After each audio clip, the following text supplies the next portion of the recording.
Hello everyone, welcome to the SK physics. This is the Imran sir.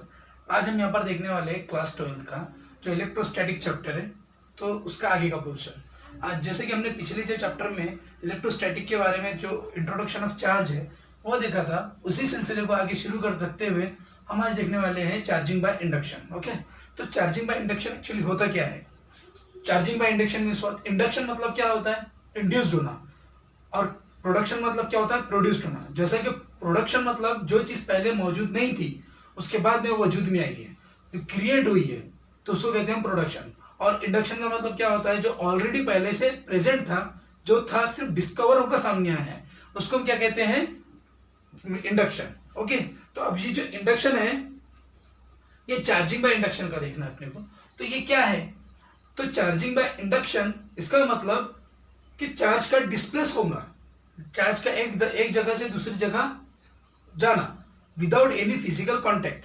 अब जैसे कि हमको पता है कि जो लाइट है, जो लाइट जो ग्लो होता है, लाइट जो जलता है, वो क्यों जलता है? हमको पता है कि वायर में से इलेक्ट्रॉन्स चार्जेस फ्लो होते हुए आते हैं, और जब वो फ्लो होते हुए आएंगे और उस लाइट में जाएंगे तो लाइट क्या होता है? ग्लो होता है। मतलब वो किसी मीडियम के थ्रू चार्जेस वहां पर फ्लो हो रहे हैं। फैन फैन जो चलता है, फैन जो घूमता है ना, तो उसका रीजन क्या है? उसके पीछे का रीजन ये है कि उसके अंदर में जो वायरिंग होती है ना, उस वायरिंग से चार्जेस आते हैं। मतलब फिजिकल कांटेक्ट है वहां पर। यहां पर हम देखने वाले हैं without any physical contact charges का फ्लो होना, एक जगह से दूसरी जगह पर चले जाना, उसको हम क्या कहेंगे? Charging by induction. मींस अब इसका डेफिनेशन कैसी बनेगी चार्जिंग बाय इंडक्शन की? Displacement of the charge from one place to another place without any physical contact is called as the charging by induction. Okay, अब जैसे कि फॉर एग्जांपल एक body है, सपोज कंसीडर करो this is the body. अब ये जो body है ना, इसके ऊपर में ये एक बॉडी है, लेकिन ये बॉडी न्यूट्रल बॉडी है, इसके ऊपर में न्यूट्रल बॉडी है। अगर आप इसको हाथ लगाओगे ना, आपको इसको झटका नहीं बैठेगा, क्योंकि न्यूट्रल बॉडी के ऊपर में कोई भी तरह का चार्ज प्रेजेंट, चार्जेस होते हैं लेकिन न्यूट्रल चार्जेस होते हैं।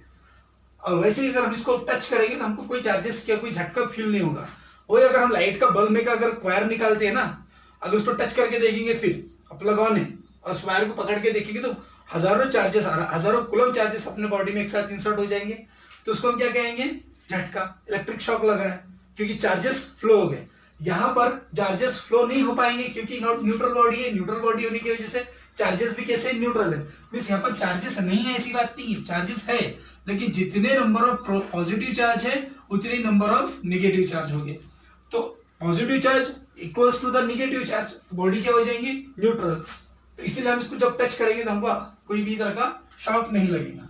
अगर हम जब ये न्यूट्रल बॉडी है, इस न्यूट्रल बॉडी को चार्ज बॉडी कंसिडर में कनेक्ट करना है, कन्वर्ट करना है अपने। समझो ये जो न्यूट्रल बॉडी है, as we want to convert the neutral body into the charge body, then what will happen? हमको क्या करना है? हमको करना है एक रॉड लेकर इसके पास आना है। लेकिन रॉड कौन सा चाहिए हमें? हमें इस रॉड चाहिए चार्ज वाला, ठीक है? एकदम चार्ज जो रॉड रहेगा उसको हमको इसके पास लेकर जाना है, और ये जो रॉड रहेगा वो कोई भी तरह का चार्ज हो, चाहे निगेटिव हो चाहे पॉजिटिव हो, जब हम उसको इससे पास लेकर जाएंगे, इसके नजदीक लेकर जाएंगे, तो क्या होगा?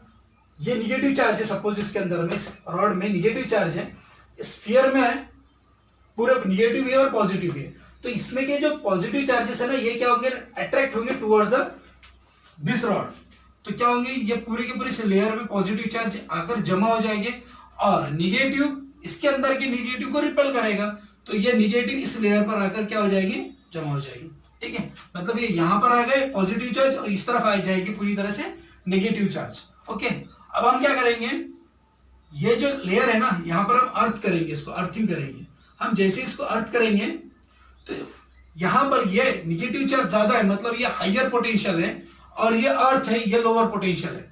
तो हमको पता है चार्जेस की टेंडेंसी क्या होती है? It want to flow from higher potential to lower potential. और हाइयर पोटेंशियल क्या है? ये सरफेस, और लोअर पोटेंशियल क्या है? अर्थ। तो चार्जेस इस वायर के थ्रू कहां फ्लो हो जाएंगे? पूरे के पूरे अर्थ में ग्राउंडेड हो जाएंगे। और जब ये अर्थ में ग्राउंडेड हो गए तो पूरे निगेटिव चार्ज यहां से डिसेबल चले जाएंगे। अब जब यहां पर से पूरे चार्ज चले जाएंगे, तो अब यहां पर इस रॉड को हम अगर रिमूव करते हैं यहां से, ये रॉड जैसे यहां से चला गया, तो ये पॉजिटिव चार्ज यहीं पर ही रहेंगे क्या? नहीं, वो फ्री हो जाएंगे।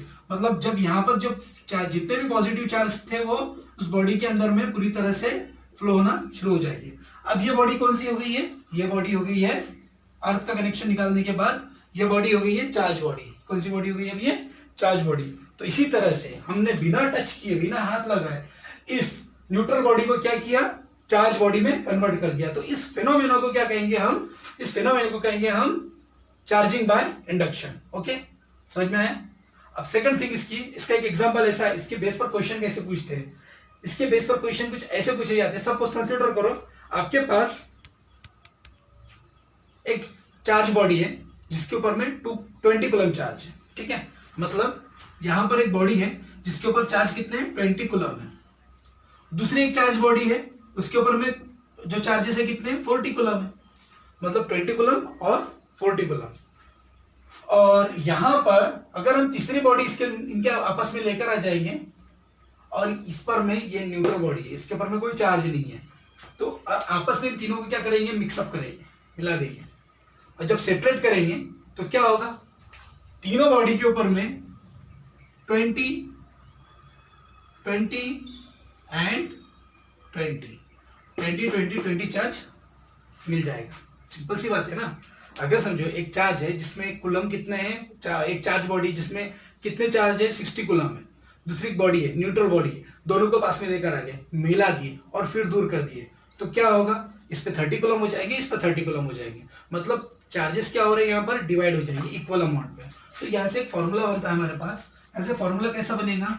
फॉर्मूला बनेगा total charge Q is equals to number of charges divided by total number of body. Okay, अब सपोज यहां पर सेकंड एग्जांपल लेकर हम देखते हैं। अगर यहां पर एक बॉडी है उसमें 40 कूलम है, दूसरी एक बॉडी है उसमें सपोज कंसीडर करो 40 कूलम है, कितने हो गए? 80। अब तीसरी बॉडी है इसमें कोई भी चार्ज नहीं है, आपस में मिक्सअप करेंगे, सेपरेट करेंगे। So Q is equals to कैसे बनेगा? Q is equals to number of charges कितने हो गए? Number of charges 40 plus 40 plus upon total number of body 1 2 and 3 कितना हो गया? 40 plus 40 is 80 and 80 divided by 3।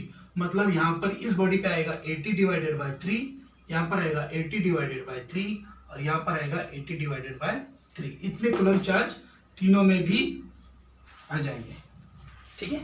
Okay, हाँ, तो ये इलेक्ट्रोस्टैटिक का बहुत इंपॉर्टेंट चैप्टर है, बहुत काम का कंसेप्ट है ये।